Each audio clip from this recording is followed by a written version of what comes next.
10월 6일 금요일 새벽기도에 오신 여러분들을 주님의 이름으로 환영하고 축복합니다. 우리 이 시간 함께 기도하면서 우리 주님 앞으로 더 가까이 나아가시겠습니다. 사랑의 하나님 아버지 감사합니다.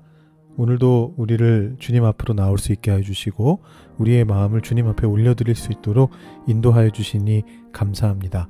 하나님께서 우리를 사랑하셔서 우리의 삶을 지켜주고 계시고 우리의 모든 인생 안에서 하나님의 뜻을 이루어가고 계시다는 것을 다시 한번 알게 하시고 깨닫게 하시는 은총에 감사를 드립니다. 우리가 주님 앞에 서서 우리를 다시 한번 돌아보게 될 때에 우리의 어떤 부족한 모습들 때문에 우리의 연약한 모습들 때문에 좌절하고 낙심할 때가 너무나 많이 있지만 하나님 그러나 그런 우리를 감싸 안아주시고 사랑한다 말씀하여 주시는 그 은혜에 힘입어 오늘도 우리가 이 자리에 나왔습니다. 주님, 우리가 주님과 동행하면서 계속해서 걸어 나가서 우리의 삶이 주님의 영광을 빛내는 삶이 되기를 소망합니다. 하나님께서 베풀어 주시는 은총을 오늘도 받아 누릴 수 있도록 주님, 우리의 마음 속에, 우리의 육체 속에, 우리의 영혼 속에, 우리의 관계 속에, 우리의 비전 속에 역사하여 주시옵소서. 주께서 베풀어 주시는 것들을 기대하는 가운데 예수 그리스도의 이름으로 기도드립니다. 아멘. 오늘 우리에게 주시는 하나님의 말씀은 민수기 16장 25절부터 35절까지의 말씀입니다. 민수기 16장 25절부터 35절까지의 말씀을 봉독하도록 하시겠습니다. 모세가 일어나 다단과 아비람에게로 가니 이스라엘 장로들이 따랐더라. 모세가 회중에게 말하여 이르되 이 악인들의 장막에서 떠나고 그들의 물건은 아무것도 만지지 말라. 그들의 모든 죄 중에서 너희도 멸망할까 두려워하노라 하매 무리가 고라와 다단과 아비람의 장막 사방을 떠나고 다단과 아비람은 그들의 처자와 유아들과 함께 나와서 자기 장막 문에 선지라.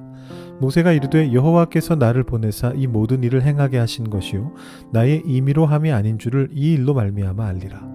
곧 이 사람들의 죽음이 모든 사람과 같고 그들이 당하는 벌이 모든 사람이 당하는 벌과 같으면 여호와께서 나를 보내심이 아니거니와 만일 여호와께서 새 일을 행하사 땅이 입을 열어 이 사람들과 그들의 모든 소유물을 삼켜 산채로 스올에 빠지게 하시면 이 사람들이 과연 여호와를 멸시한 것인 줄을 너희가 알리라. 그가 이 모든 말을 마치자마자 그들이 섰던 땅바닥이 갈라지니라. 땅이 그 입을 열어 그들과 그들의 집과 고라에게 속한 모든 사람과 그들의 재물을 삼키매 그들과 그의 모든 재물이 산채로 스올에 빠지며 땅이 그 위에 덮이니 그들이 회중 가운데서 망하니라. 그 주위에 있는 온 이스라엘이 그들의 부르짖음을 듣고 도망하며 이르되 땅이 우리도 삼킬까 두렵다 하였고 여호와께로부터 불이 나와서 분향하는 250명을 불살랐더라. 아멘. 여러분, 민수기 16장의 사건은 조금 복잡합니다. 우리가 이 말씀을 단순하게 살피면 그냥 고라와 다단과 아비람과 온이 반역을 했구나 이렇게 생각하실 수가 있습니다. 그런데 자세하게 보면 이 안에 크게 두 가지 반역의 흐름이 있습니다. 먼저는 고라의 반역입니다. 여러분, 고라는 레위 지파고요. 사실은 이 모세와 아론과 굉장히 가까운 사람입니다. 레위의 아들 고핫에게 여러 아들이 있었는데 그 중에 이제 아므람과 이스할이라고 하는 사람이 있었습니다. 아므람이라는 이름은 좀 익숙하시죠? 아므람의 아들이 바로 모세와 아론이고요. 그 다음에 이스할의 아들이 고라입니다. 그러니까 이 고라는 모세와 아론과 사촌 관계입니다.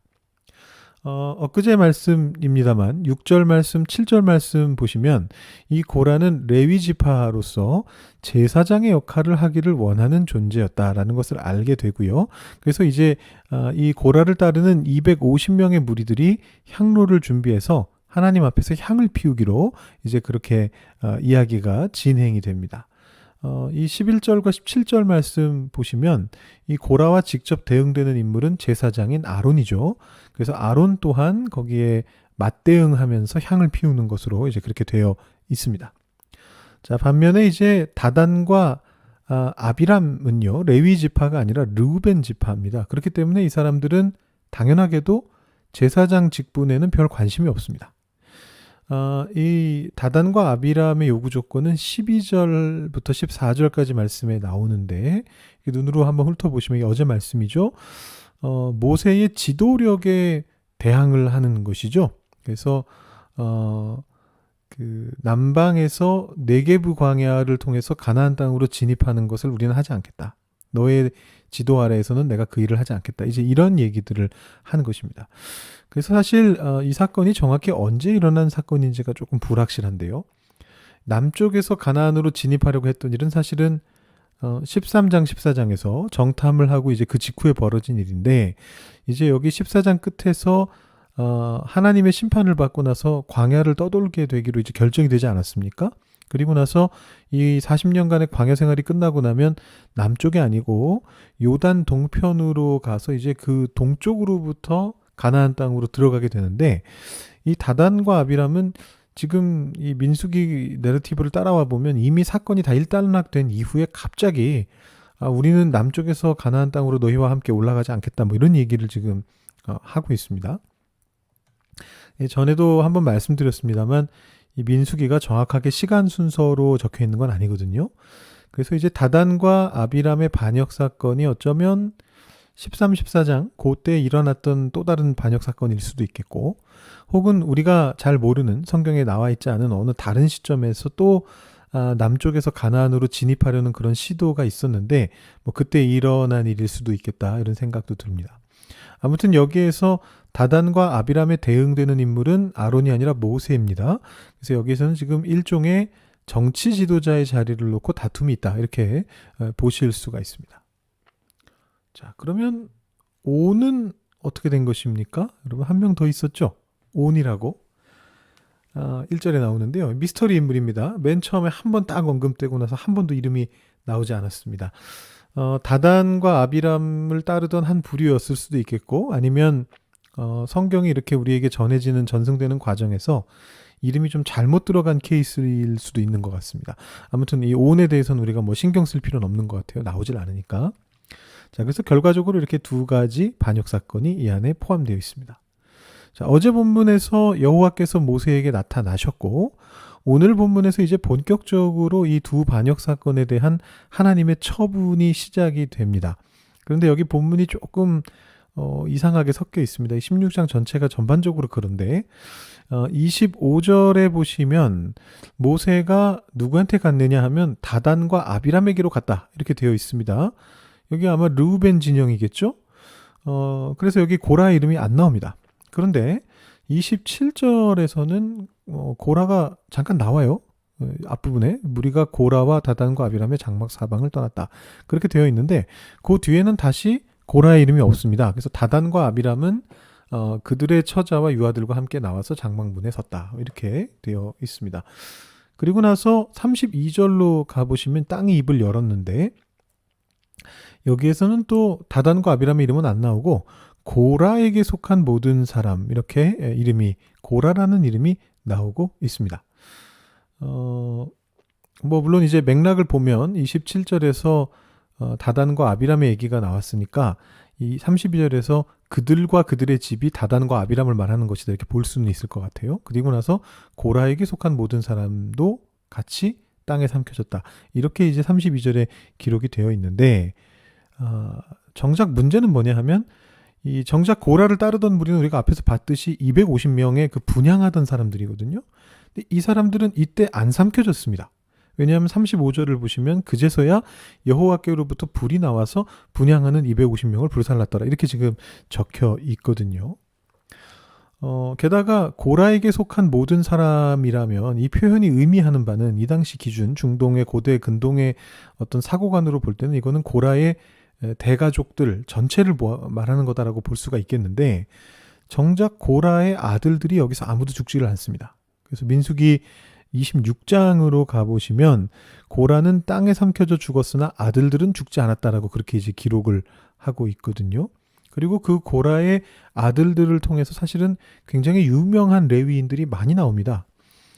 시편에도 보면 고라 자손이 쓴 시들이 여러 편 나오고 있고요. 이 고라 자손들이 성전을 섬기는 사람들이었기 때문에 역대상 9장 17절 19절에 보면 고라의 어떤 증손인 살룸이라는 사람이 대표가 돼서 성막 문을 지키는 역할을 했다. 그대로 성전 문지기까지 갔고요.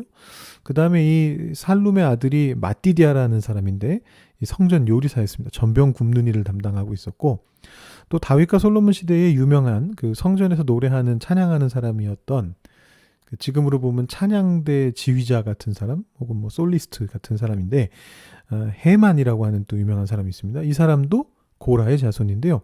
이 헤만은 또 사무엘의 손자입니다. 바꿔 말하면 사무엘도 우리가 잘 아는 그 사무엘입니다. 다른 사무엘 아니고요. 바로 그 사무엘도 고라의 자손입니다. 자, 이게 좀 당혹스럽죠?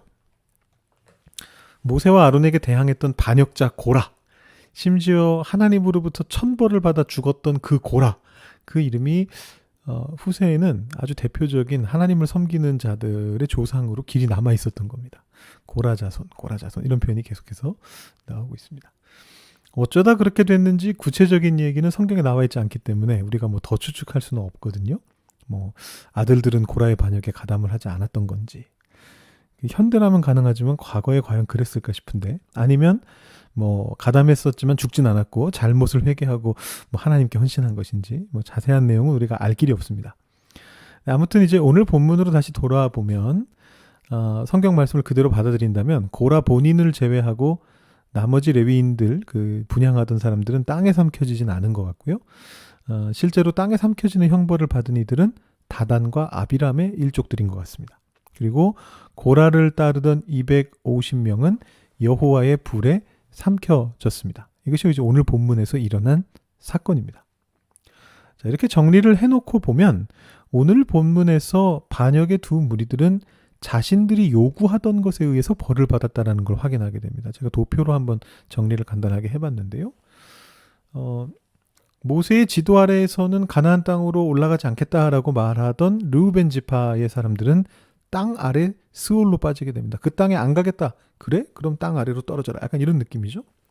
그 다음에 하나님 앞에서 향 피우는 그 제사장의 역할을 우리도 하고 싶다라고 말했던 그 레위 지파의 일족들, 고라를 따르던 250명들은 여호와의 거룩한 불에 휩싸여서 죽게 됩니다. 바꿔 말하면 이 사람들은 자기들이 행한 그 일 때문에 죽은 것입니다. 그 일을 한 것으로 곧바로 죽음을 향해 들어간 거예요. 그러니까 스스로의 욕망을 가지고 그 욕망대로 자기들의 똑똑한 머리를 굴려가지고 열심히 노력했거든요. 그 노력한 결과가 죽음을 향해 가는 것이었다라는 것입니다. 제가 지난주 토요일에 호르마 전투에 대해서 설교하면서 저주를 향하여 울며 달려가다라는 제목으로 설교한 바가 있습니다. 자신의 어떤 열정과 의지를 가지고 열심히 하나님을 섬겨야지 막 이러면서 하나님의 뜻을 지레짐작하고 달려간 결과가 저주를 향해 열정적으로 달려가는 일이었다라는 그런 주제였는데요. 오늘 말씀도 사실은 그와 유사한 부분이 있는 것 같아요. 다만 오늘 말씀에서의 포인트는 열정과 의지보다는 어떤 욕망과 지식과 명예, 약간 이런 쪽에 좀 더 포커스가 되어 있는 것 같습니다. 모세만 제대로 된 지휘관이냐? 우리도 우리 나름의 생각이 있다. 이렇게 말하던 이들이 땅을 상속받지 못하고 땅 아래 세상으로 떨어지죠. 아론만 제사장의 일을 할 수 있느냐? 우리도 제사장의 일을 할 만한 그런 거룩성과 지식을 다 갖추고 있다. 전문성을 갖추고 있다. 이렇게 말하던 이들은 제사장의 일을 하기 위해 여호와 앞에 나갔다가 그 거룩함 앞에서 불타 죽습니다. 언뜻 보기에 이들의 행동이 과연 죽어 마땅할 정도의 중죄인가라는 그런 의문이 드는 건 사실입니다. 여러분, 하나님이 정하신 지도자의 의견에 절대로 반대해서는 안 되는 겁니까? 아니면 내가 하나님을 섬기는 일이 있어서 더 지식을 가지고 더 열심히 일하겠다라고 생각하는 게 잘못된 것입니까? 그렇지는 않죠. 여러분, 그게 단순히 반대를 위한 반대가 아니라면 때로는 어떤 지도자나 리더십들의 어떤 의견에 대해서 지적을 할 수도 있고 때로는 더 나은 대안을 제시하실 수도 있습니다. 얼마든지 그러셔도 됩니다. 또 하나님 앞에서 하나님을 섬기는 일에 대해서 좀 더 깊이 공부하고 배워서 내가 더 많은 일을 감당하고 싶다. 그 마음은 결코 잘못된 것이 아닙니다. 아주 좋은 것입니다. 문제는 그 안에 정확히 어떤 동기를 가지고 있느냐라는 것입니다. 정말로 하나님의 일이 잘 되게 하는 것이 과연 목적인가? 아니면 내 욕망을 채우고 내 명예를 드높이는 것이 목적인가? 더 나아가서는 그 안에 질투와 같은 죄악이 들어가 있진 않은가? 이 질문을 해야 되는 것이죠. 여러분, 이게 보통은요, 칼로 무자르듯이 그렇게 구분되지가 않습니다. 사람인 이상 어떻게 자신의 욕망이나 명예를 또 질투를 철저하게 끊어낼 수 있겠어요? 사람이기 때문에 누구나 갖고 있는 생각이거든요.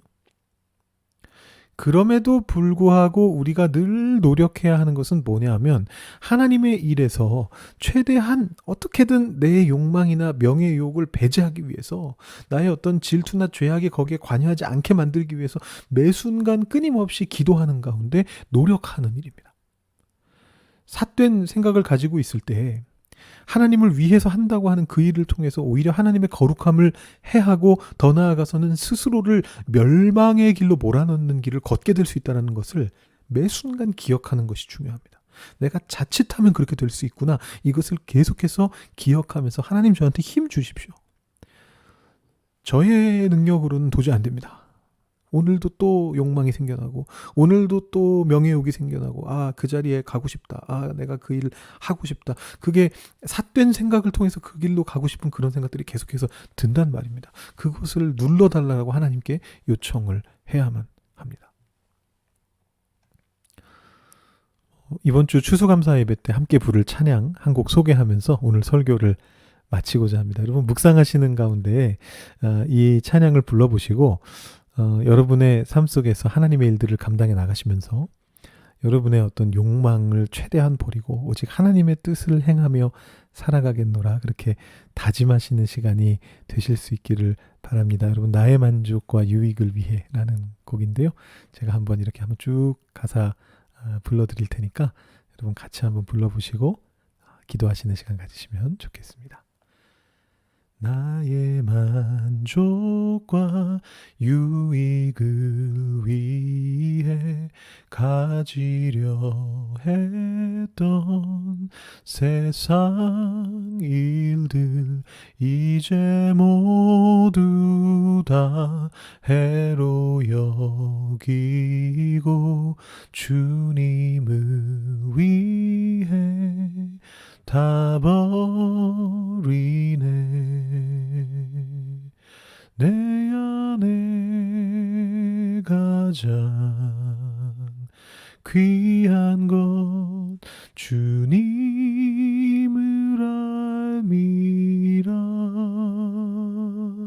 모든 것 되시며 의와 기쁨 되신 주 사랑합니다.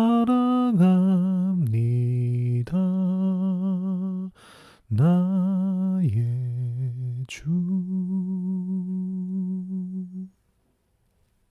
기도하시겠습니다.